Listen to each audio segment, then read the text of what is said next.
Assalamualaikum warahmatullahi wabarakatuh. Kembali lagi bersama saya di Fathul Qorib Channel. Baik rekan-rekan, pada kesempatan ini kita akan membahas satu topik atau satu tema yang cukup menarik dan tidak hanya menarik tapi juga viral di media sosial.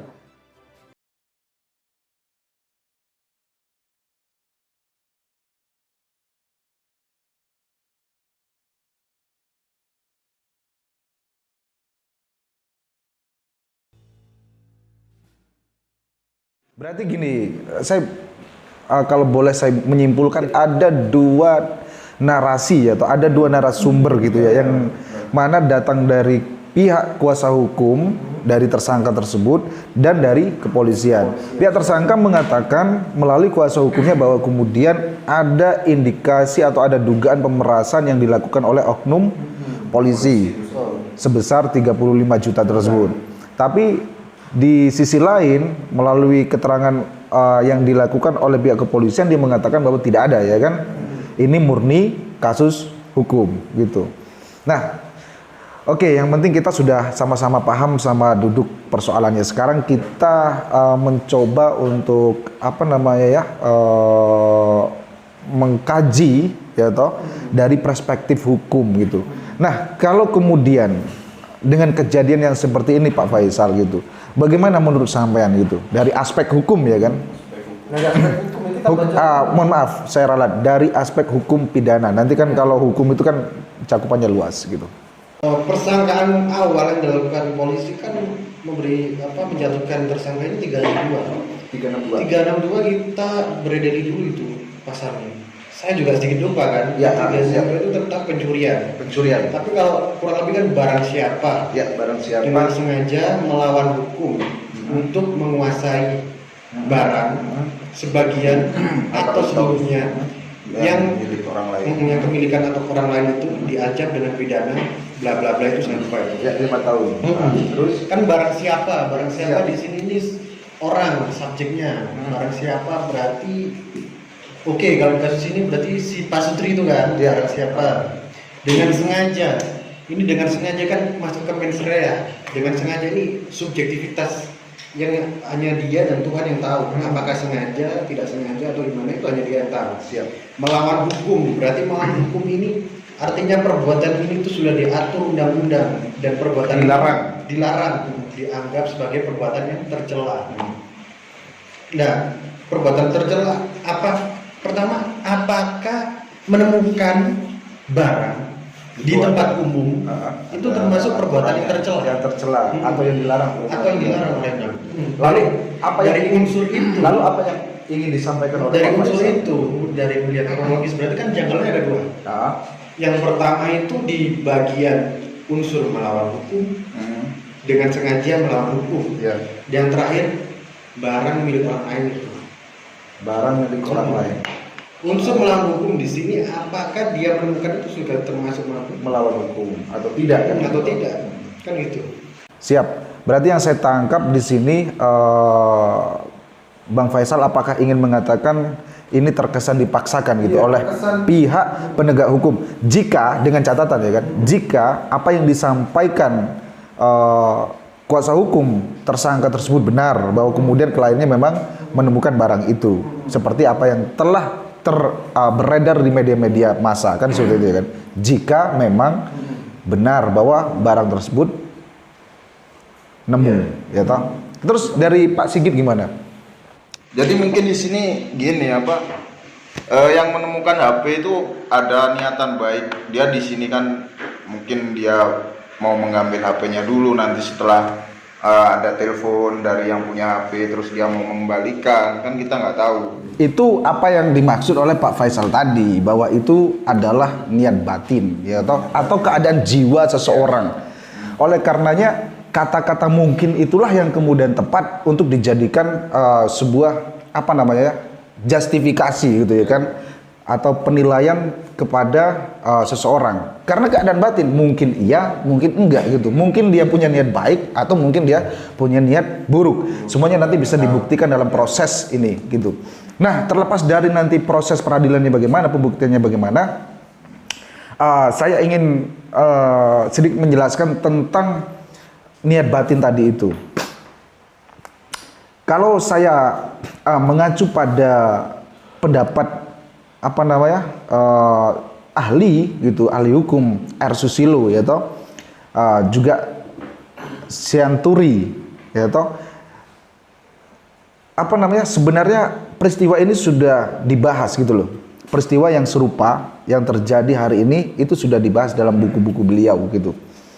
Mereka berpendapat bahwa dalam hal menemukan barang ya atau milik orang lain di tempat umum atau dimanapun itu tergantung dari keadaan jiwa seseorang itu, tergantung dari niat seseorang itu. Misalkan gini, Pak Sigit, Pak Faisal, supaya tidak terlalu sulit untuk dipahami, saya langsung kasih contoh aja. Ketika saya ini satu ketika saya menemukan barang di jalan, ya toh, apakah itu HP, apakah itu apapun itu bentuknya, lalu saya tiba-tiba berpikir, wah ini adalah rezeki nomplok gitu. Ini keadaan batin Pak gitu.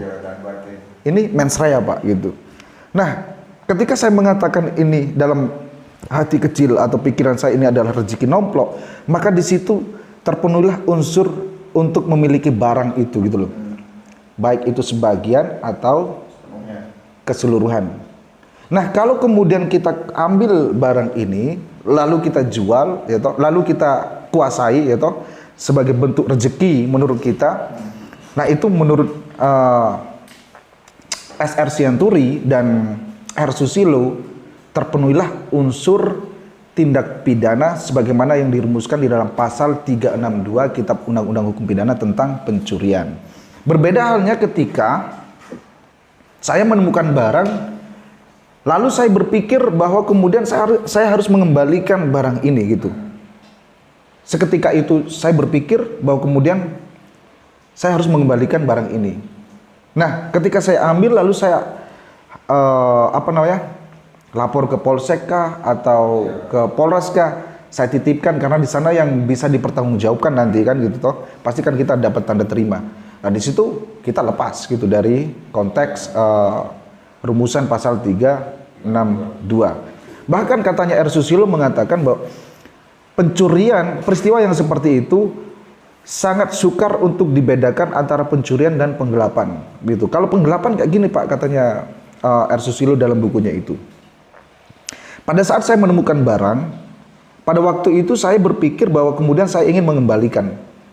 Dan karena saya tidak tahu pada siapa saya harus mengembalikan, saya berpikir bahwa ini harus saya serahkan ke kantor polisi. Tapi belum terselesainya, artinya belum sampai ke kantor polisi, tiba-tiba ada perubahan jiwa, ya toh, yang kemudian saya berpikir, tak ambil aja udah gitu. Ada perubahan jiwa gitu, ada perubahan tujuan dari awal itu. Lalu saya jual itu.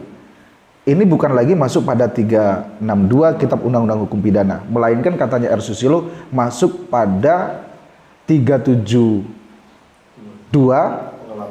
KUHP tentang penggelapan gitu. Memang beda-beda tipis. Nah, kalau kita tarik pada persoalan yang hari ini terjadi, yang kita bahas ini gitu, yang menimpa terhadap pasangan suami istri ini tadi, maka memang benar ini adalah satu tantangan dari penegak hukum ya toh, untuk membuktikan mens rea tadi itu, gitu loh. Benar atau tidak? Iya, toh yang menemukan HP itu apakah benar seperti itu atau tidak? Atau tidak. Kalau kemudian nanti niat dari si ibu tadi itu dalam hal menemukan barang, jika memang itu menemukan gitu, bukan mencuri gitu, maka kita lihat niatnya, apakah dia menganggap itu adalah sebuah rezeki yang harus dikuasai, atau memang dia sedari awal sampai 4 hari itu ada maksud untuk ingin mengembalikan, cuman caranya tidak tahu kan gitu. Semuanya tergantung nanti seberapa jauh atau seberapa besar pihak penegak hukum untuk membuktikan adanya niat tersebut gitu. Dan tentu ini memang sangat sulit Pak Faisal gitu, karena ini berkaitan dengan keadaan batin seperti yang saya nyatakan tadi, bahwa ini yang tahu hanya dia dengan Tuhan gitu. Lalu ada tanggapan dari sini? Ya, setuju saya benar dengan itu Susilo juga dari pejabat Sianturi memang juga bisa masuk ke situ. Tapi di sini kan memang membuktikan dari keadaan batin seseorang, mens rea. Mens rea ini sulit untuk dibuktikan. Terkadang polisi untuk membuktikan mens rea ini memaksa tersangka untuk mengaku kan. Iya. Di sini juga diberitakan bahwasannya dia dipaksa di kantor polisi sampai BAP untuk mengakui bahwa dia perbuatannya. itu mencuri. Nah, itu yang menjadi persoalan Pak Faisal. Makanya kan yang saya ceritakan ini gitu. Jadi gini rekan-rekan, yang saya sampaikan tadi itu mengenai pendapat Sianturi, Susilo itu hanya sebatas normatif gitu. Saya tidak ada kemudian membela apakah tindakan polisi ini benar dan ibu ini salah, tidak gitu. Karena ketika saya mengatakan bahwa tindakan yang dilakukan oleh polisi itu benar hari ini gitu, itu terlalu dini Pak gitu. Karena kan butuh proses itu dari persidangan nanti kan pembuktiannya gitu. Jadi benar katanya sampean Bang Faisal gitu. Kalau kemudian ternyata benar apa yang dinyatakan oleh si kuasa hukum tersangka bahwa adanya tekanan yang dilakukan oleh pihak kepolisian atau oknum kepolisian untuk supaya mengakui bahwa dia mengambil gitu, tentu itu ya itu tadi saya mengatakan itu tindakan yang sangat tidak dapat dibenarkan secara hukum, tidak sesuai dengan hukum acara, dan itu sangat memalukan penegakan hukum di negara kita ini. Terus ditambah lagi gini Pak Faisal, ini saya lupa, di tahun 2012 kalau saya tidak salah gitu, ada kejadian sandal jepit. Pak Sigit masih ingat? Anak yang dituduh mencuri sandal jepit di bawah umur yang di masjid, dan katanya kan pada waktu itu pemilik sandal jepit ini adalah kepolisian toh gitu. Ternyata setelah adanya proses persidangan, sandal jepit Pak gitu, sandal jepit Pak gitu. Nah, di proses persidangan gitu, ternyata anak ini dikatakan sama hakim itu bersalah gitu. Terbukti bersalah. Walaupun sebenarnya di dalam persidangan juga dikatakan bahwa kemudian pemilik sandal jepit ini bukanlah si polisi. Artinya kan yang melaporkan polisi, yang mengakukan polisi waktu itu. Tapi ternyata di dalam persidangan terungkap bahwa sandal jepit itu bukan milik si polisi. Nah, terlepas dari itu semua, hakim menilai bahwa kemudian tindakan si anak ini tetap dikatakan bersalah. Kenapa? Karena katanya hakim pada waktu itu tindakan si anak ini mengambil barang yang bukan miliknya. Dan maksud dari pengambilan ini adalah untuk dimiliki gitu. Walaupun si yang punya tadi itu seperti yang Saman bilang bahwa kemudian tidak ada yang tahu gitu ya kan, tetap bersalah Pak gitu. Artinya kejadian yang hari ini terjadi, yang viral di media sosial ini sudah pernah terjadi di tahun 2012 gitu, masalah sandal jepit, dan itu diputus bersalah gitu.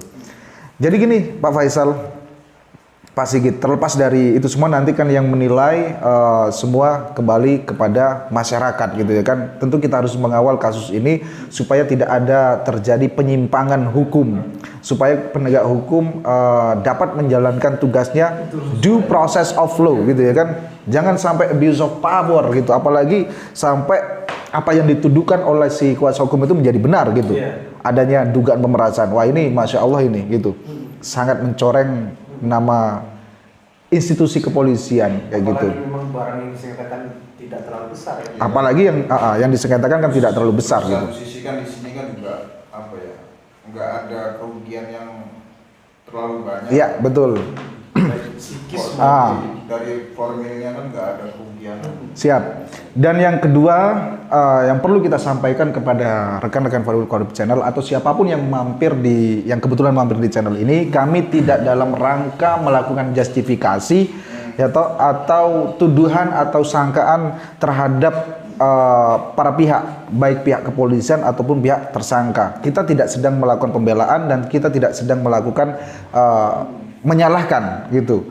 Yang kita lakukan di sini hanya bersifat pandangan ya kan nggak apa-apa. Kalau pandangan kan ini demokrasi toh gitu. Sepanjang tidak mengandung unsur-unsur hujatan kan itu baik-baik saja. Toh juga yang kita bicarakan juga sesuai dengan keilmuan kita. Nah, kurang lebihnya gitu, apabila kemudian ada pendapat-pendapat dari saya, dari Pak Faisal, Pak Sigit yang kemudian kurang relevan atau kurang tepat, ya itulah manusia. Jadi mohon dimaafkan. Tentu boleh mengkritik, boleh memberikan masukan, tapi dilarang untuk melakukan hujatan, karena hujatan itu dilarang oleh undang-undang. Karena di sini kan kita juga masih Sama-sama belajar ya kan. Kalau kita lanjutkan terus-menerus, ini akan memakan waktu yang sangat panjang, Pak Sigit. Oleh karenanya, Bang Faisal, Bang Sigit, Pak Faisal, Pak Sigit, ini saya sampai belepotan ngomong Bang, ngomong Bapak ya kan. Tutup dulu ini. Apa namanya? Sesi ini. Ya, silakan. Oke, karena Pak Sigit bingung ya toh untuk melakukan aksi penutupan gitu ya kan. Kita tutup bareng-bareng aja ya kan. Tapi sebelum kita tutup, kita harus ingatkan kepada rekan-rekan Fadlul Qorib channel atau siapapun yang mampir, yang kebetulan mampir di channel ini, jangan lupa untuk subscribe, like, share, dan komen. Semoga bermanfaat. Wassalamualaikum warahmatullahi wabarakatuh.